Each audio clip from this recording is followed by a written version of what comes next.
మనం కావాలనుకున్న దాన్ని ఎదుటివారు కాదనలేని పరిస్థితిని ఏర్పరిచి అడగాలి. అప్పుడే అది మనకి దక్కుతుంది. అటువంటి పరిస్థితిలో అమ్మని మనం ఉంచగలమా అంటే ఒక్కటే దారుంది. అది తల్లి సంతోషించి పని చేయడం. అదేంటి? అగజానన పద్మార్కం గజాననమహర్నిశం.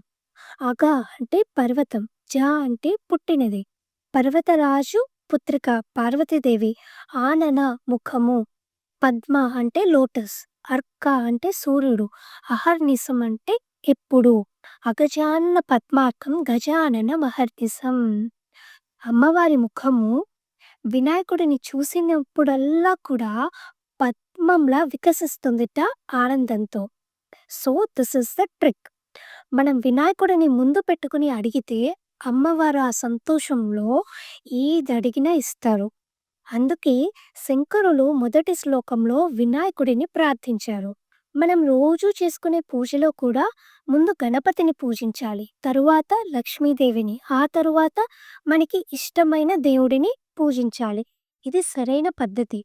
సో, ఫస్ట్ శ్లోకం వందే వందారు మందారమిందిరానంద కందలం అమందానంద సందోహ బంధురం సింధూరాననం. వందే అంటే వందనం, నమస్కారం. ఎవరికి నమస్కారం? వందారు మందార. నమస్కరించే వారికి కల్పవృక్షం వంటి వాడు. మందారం ఒక కల్పవృక్షం పేరు. మన మందార చెట్టు కాదిది. కల్పవృక్షం ఏది కోరితే అది ఇస్తుంది. ఏది కోరితే అది ఇచ్చేవానికి నమస్కారం. ఎవరతను? ఇందిరానంద కందలం. ఇందిర అనే పేరు గౌరీదేవికి, లక్ష్మీదేవికి ఇద్దరికీ ఉంది. ఇందిర అంటే ఐశ్వర్యమును ఇచ్చేది. ఐశ్వర్యానికి అధిదేవత. ఆ తల్లికి ఆనందం కలిగించేవాడు. ఇందిరానంద కందలం.